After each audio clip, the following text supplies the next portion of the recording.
बहुत समय पहले की बात है। एक छोटे से गांव बेलापुर में दो किसान रहते थे। एक का नाम था रामू और दूसरे का मोहन। वे दोनों बचपन से दोस्त थे और उनके बीच गहरी दोस्ती थी। रामू थोड़ा गरीब लेकिन बहुत मेहनती और ईमानदार था।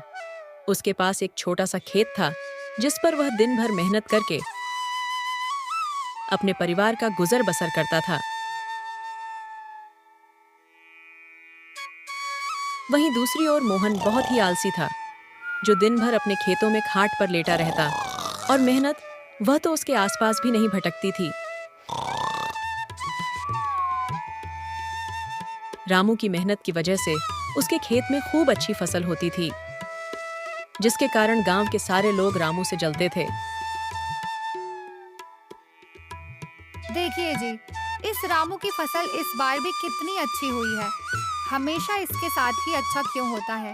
इस बार तो यह फसल बेचकर अमीर ही हो जाएगा। अरे भाग्यवान, तुम परेशान मत हो। इसको हम अमीर नहीं होने देंगे। मेरे जीते जी यह कभी अमीरों की जिंदगी नहीं जी सकता।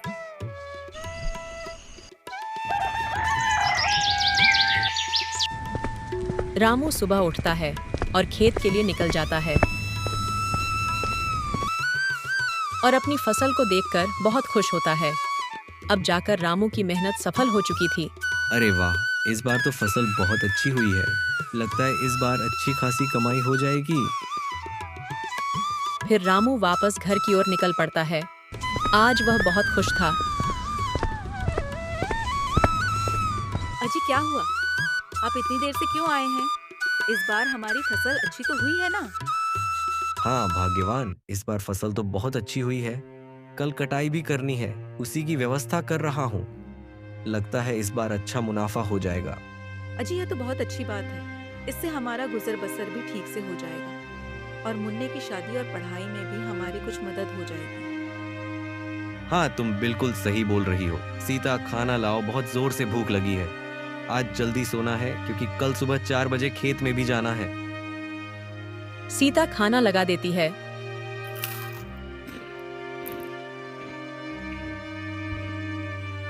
अरे सीता, ये कचौड़ी कहाँ से लाई हो तुम? क्यों जी, क्या हुआ? अच्छी नहीं लगी क्या? अरे नहीं भाग्यवान, ये कचौड़ी तो बहुत ही स्वादिष्ट है। ऐसा मन कर रहा है कि खाता ही रहूं। तुमने बनाए हैं क्या? हाँ जी, मैंने अपने हाथों से बनाए हैं। आपको अच्छे लग रहे हैं तो और ले आऊं क्या? और भी है।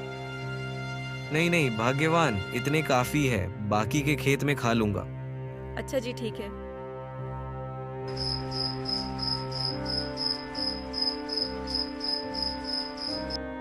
फिर खाना खाकर दोनों आराम से सो जाते हैं।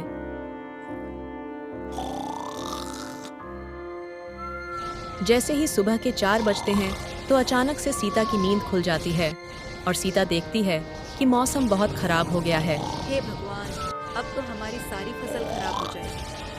सुनिए जी, जल्दी से उठ जाइए। मौसम बहुत खराब है। हमें जल्द से जल्द अपनी फसल के लिए कुछ व्यवस्था करना पड़ेगा। हे भगवान, इतनी तेज बारिश! भाग्यवान, अगर यह बारिश ऐसे ही होती रही तो आज तो हमारी फसल नहीं बचेगी। वे दोनों बैठे बैठे बारिश रुकने का इंतजार करते हैं। सुबह होते होते बारिश थम जाती है। भाग्यवान, अब बारिश तो रुक गई है। चलो खेत चलकर फसल को देखते हैं। फिर वे दोनों अपनी फसल को देखने खेत की ओर चल पड़ते हैं। वे दोनों खेत पहुंचकर देखते हैं कि उनकी लगभग आधी फसल बर्बाद हो चुकी है। हे ऊपर वाले, ये क्या किया तूने? हमारी सारी मेहनत को पानी में मिला दिया। रामू यह सब बोल ही रहा था, तभी अचानक से जोर जोर से हवाएं चलने लगती हैं और आसमान में बिजली के साथ तेज तूफानी बारिश शुरू हो जाती है।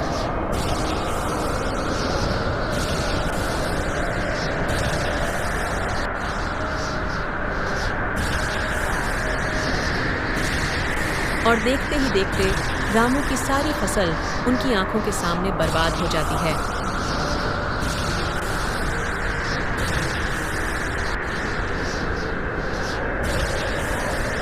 वे दोनों बेचारे दुखी मन से वापस घर की ओर लौट आते हैं। फसल के बर्बाद होने से रामू बहुत चिंतित हो जाता है सुनिए जी, आप फिक्र मत कीजिए। जो होना था वह तो हो गया।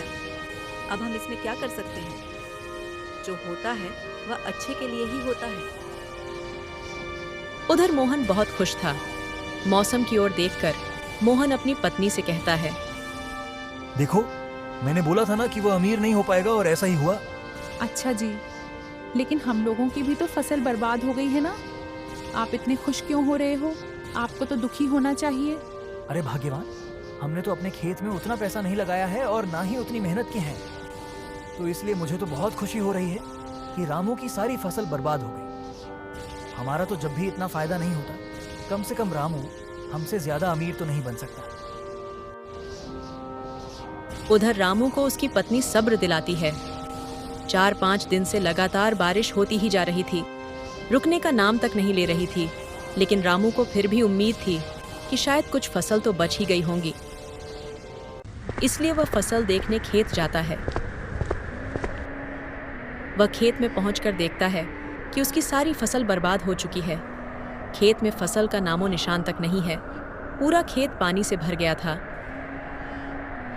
हे भगवान, ये कैसी परीक्षा ले रहे हो?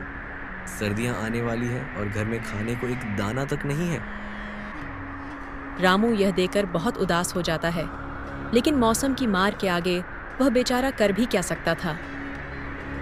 और दुखी मन से वह घर लौट आता है। रामू घर आकर सारी बात अपनी पत्नी को बताता है और टेंशन की वजह से बिस्तर पर लेट जाता है। भाग्यवान, हमारी सारी फसल बर्बाद हो गई। सर्दी भी आ ही चुकी है, अब हमारा गुजारा कैसे होगा? घर में खाने को कुछ भी नहीं है। अजी, आप फिक्र मत कीजिए, मेरे पास एक आइडिया है। आपको तो पता ही है मुझे कचौड़ियाँ बनानी आती है और सर्दी भी आ ही चुकी है, तो क्यों ना हम इन सर्दियों में कचौड़ियाँ बनाकर बेचें? हाँ भाग्यवान, तुम सही कहती हो। सर्दियों में लोगों को कचौड़ियाँ बहुत पसंद आएगी, लेकिन उसको बनाने के लिए पैसे भी तो चाहिए। वह कहाँ से आएंगे? अजी, मैंने थोड़े से पैसे बचा के रखे थे और कुछ पैसे आप सेठ मनीलाल से उधार ले आना। उनसे बोलना, जैसे ही थोड़ा बहुत मुनाफा होगा हम आपके पैसे लौटा देंगे। हाँ सीता, आज तो बारिश हो रही है, इसको थमने दो, फिर जाऊंगा।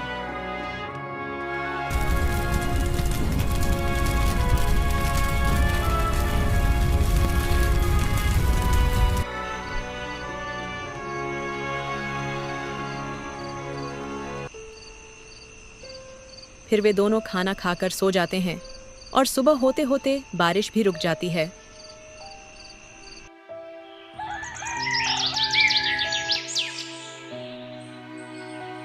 अगले दिन रामू सेठ मनीलाल के यहाँ पैसे लेने चला जाता है। रामू को सेठ गांव में ही मिल जाता है। सेठ, जो स्वभाव से बहुत ही कठोर और निर्दय था, अपने नौकरों के साथ खड़ा था। अरे रामू, इतनी जल्दी में तुम कहाँ जा रहे हो? अच्छा हुआ सेठ जी, आप मुझे यहाँ मिल गए। सेठ जी, वो कुछ पैसों की जरूरत थी, मिल जाते तो अच्छा होता। अरे रामू, क्यों नहीं, मैं यहाँ लोगों की मदद के लिए ही तो हूँ। बताओ कितने पैसे चाहिए? सेठ जी, ज्यादा नहीं, बस 5,000 चाहिए थे। अच्छा रामू, मैं तुमको पैसे तो दे दूंगा। अगर टाइम पर वापस नहीं दिए तो तुम्हारी जमीन पर कब्जा भी कर लूंगा मैं। ठीक है सेठ जी, आप फिक्र मत करो, मैं आपको आपका पैसा समय पर वापस कर दूंगा। इतना कहकर रामू सेठ से पैसा लेकर घर आ जाता है। ये लो भाग्यवान, तुम्हारे कहने पर मैं सेठ से पैसे तो ले आया हूँ, लेकिन उन्होंने अजीब सी शर्त रखी है कि अगर हमने उनका पैसा नहीं लौटाया तो वह हमारी जमीन पर कब्जा कर लेंगे। अजी, आप फिक्र मत कीजिए। अब देखो, सर्दियाँ भी आ चुकी हैं तो हमारे कचौड़ियाँ बहुत बिकेंगी, लोग बड़े ही चाव से खाएंगे। सर्दियों में तो हम सेठ के पैसे आसानी से चुका देंगे। अच्छा ठीक है भाग्यवान, कहीं ऐसा ना हो कि जो घर में थोड़ा बहुत पैसा था वह भी लग जाए और हमारी जमीन भी चली जाए। अजी, आप खामखा टेंशन ले रहे हो, ऊपर वाले पर भरोसा रखो, सब अच्छा ही होगा। रामू बाजार जाकर उन पैसों से कचौड़ी बनाने का सामान ले आता है। फिर सीता कचौड़ी बनाती है। सीता कुछ कचौड़ी बनाकर रामू को देती है और रामू उनको बेचने गांव की ओर निकल पड़ता है। कचौड़ियाँ ले लो, कचौड़ी गर्मा गर्म कचौड़ी। एक बार गांव की मशहूर कचौड़ियाँ खाओगे तो खुश हो जाओगे और नहीं खाओगे तो पछताओगे।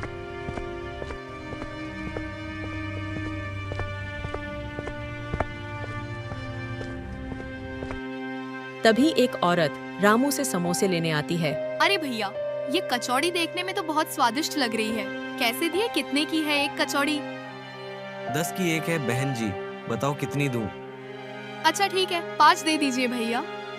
फिर रामू 5 कचौड़ी उसको दे देता है और पैसे लेकर आगे की ओर निकल जाता है।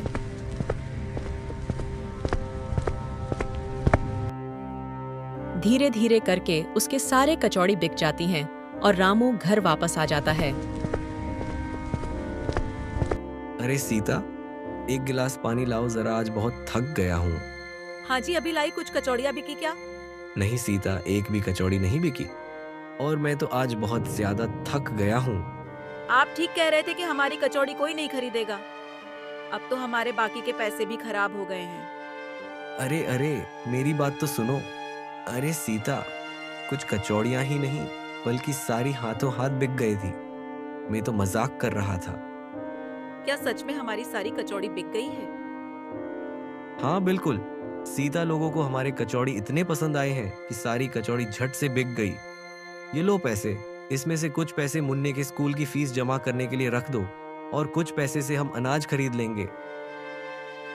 सीता उन पैसों को संभालकर अलमारी में रख देती है।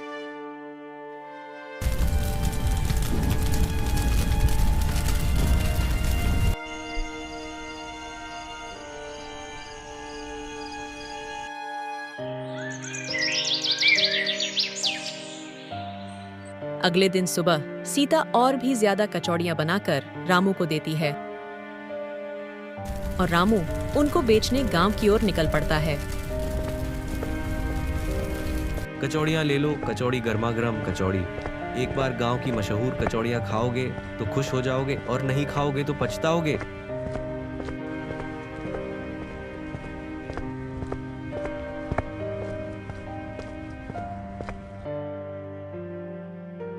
धीरे धीरे उसकी सारी कचौड़ियां बिक जाती हैं।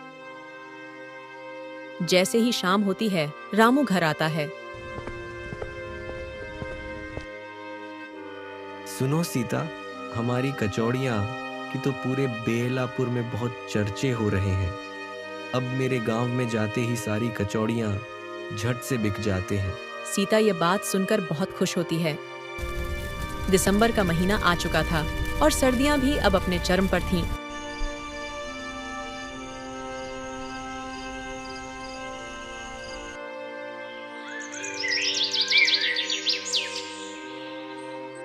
जहां रामू एक टोकरी में कचौड़ियां बेचा करता था, अब उसने एक बड़ा सा ठेला ले लिया था। ठंड के कारण रामू की कचौड़ियां की बिक्री अब 10 गुना बढ़ गई थी। अब उसके पास ग्राहकों की भीड़ लगी रहती थी और उसे रोज का अच्छा खासा मुनाफा भी होने लगा था। रामू और उसकी पत्नी अब बहुत खुश थे क्योंकि उन्होंने जो सपने देखे थे वह अब धीरे धीरे पूरे हो रहे थे। एक शाम जब रामू और सीता अलाव के पास बैठे हाथ सेकते हुए बात कर रहे होते हैं, तभी गांव का मुखिया उनके पास आता है और कहता है, सुनो भाई रामू, परसों मेरी बेटी पायल की शादी है और मुझे 50 आदमियों के लिए कचौड़ियाँ चाहिए। क्या तुम मुझे बना कर दे सकते हो? जी मुखिया जी, क्यों नहीं, आपको आपका सामान जल्दी ही मिल जाएगा। उनकी यह सारी बातें मोहन और उसकी पत्नी घर के पीछे छिपकर सुन रहे थे। हमेशा इस रामू के ही साथ इतना अच्छा क्यों होता है? मुझे कुछ भी करना पड़ेगा। इस बार मैं इसके साथ बिल्कुल भी अच्छा नहीं होने दूंगा। मोहन और उसकी बीवी रामू की इतनी तरक्की देखकर जलने लगे थे और वे इस इंतजार में थे कि सीता कचौड़ी बनाकर कहाँ रखती है। सीता जैसे ही कचौड़ी बनाकर अपने किचन में रखकर सोने जाती है, इधर मोहन और उसकी बीवी चुपके से किचन में जाते हैं और सारी कचौड़ियां चुरा लेते हैं।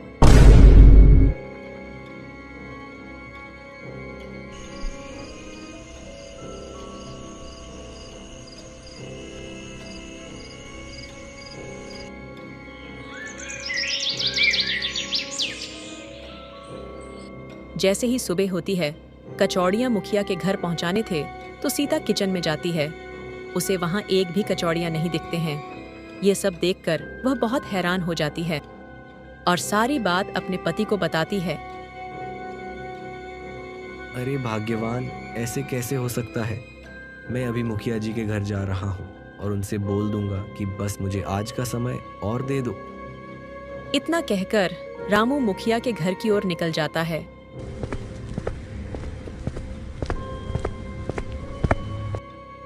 मुखिया जी, मेरे घर से किसी ने सारी कचौड़ियाँ चुरा ली है। आप मुझे बस आज के दिन का समय दे दीजिए, मैं आपको शाम तक कचौड़ियाँ बनाकर दे दूंगा। हाँ ठीक है रामू, मैं तुमको आज का दिन दे रहा हूँ, लेकिन तुम मुझे ज़रूर से कचौड़ियाँ बना कर देना, क्योंकि कल सुबह बारात आने वाली है। हाँ ठीक है मुखिया जी, आप चिंता मत करिए, मैं आज शाम होने से पहले ही सारी कचौड़ियाँ बनाकर आप तक पहुँचा दूंगा। फिर जब रामू उधर से जैसे ही घर वापस आ रहा था तो वह देखता है कि मोहन का बेटा कचौड़ी खा रहा है। और यह देखकर रामू सोचता है, मोहन के बच्चे तो कचौड़ी नहीं खाते और ना ही कभी मोहन ने मुझसे कचौड़ी खरीदी। फिर यह बच्चा ये सब कहाँ से लाया है? रामू उस बच्चे से पूछता है, अरे सुकेश, ये कचौड़ियाँ कहाँ से लाए हो? ये तो मुझे मेरे पापा ने दिया था और हमारे घर में और भी बहुत सारी कचौड़ियाँ हैं। रामू को सारी बात समझ आ जाती है और वह घर आकर सब कुछ अपनी पत्नी को बताता है। अजी, आपको मुखिया जी के घर जाना चाहिए और उनको सारी बात बता देनी चाहिए। मुखिया जी ही हमारी मदद कर सकते हैं। फिर रामू मुखिया जी के घर जाता है और सारी बात उन्हें बता देता है। मुखिया जी अपने नौकरों के साथ मोहन के घर जाते हैं और उसके घर की छानबीन कराते हैं। जाओ, इसके पूरे घर की अच्छे से तलाशी लो। जब वे छानबीन करते हैं तो उन्हें मोहन के घर के अंदर से ढेर सारी कचौड़ियाँ मिलती हैं। क्यों चुराई तुमने ये कचौड़ियाँ? मुझे माफ कर दीजिए मुखिया जी, मेरे अंदर रामू के प्रति ईर्ष्या आ गई थी, इसीलिए मैंने ऐसा किया है। मुखिया जी, मैं आज के बाद ऐसी हरकत नहीं करूंगा। आप मुझे बस एक बार माफ कर दीजिए। नहीं, यह माफ करने लायक काम नहीं है। अगर मैंने तुम्हें माफ कर दिया तो तुम फिर से ऐसा काम करोगे। मारो इसको।